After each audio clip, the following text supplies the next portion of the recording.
After dropping Max off the night before, we woke up to a beautiful, calm morning in Funnel Bay, and at the start of each day, we had our daily radio check-ins.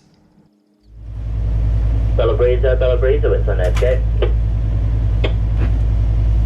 Bella Breeza, good morning. Yeah, good morning guys. Again, your plan for today in Alpha Anchorage.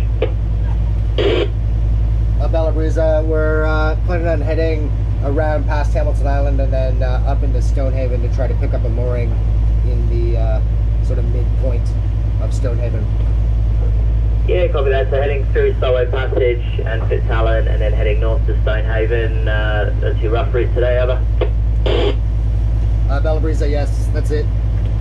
Copy that. Look, main things there, Solway Passage and Fitzallen, just take your navigation and then on approach to Stonehaven, so I can take it nice and slow in there. Otherwise, do enjoy your day and we'll catch up tomorrow. Sounds good, Bella Breeza. Thanks, Bella Breeza.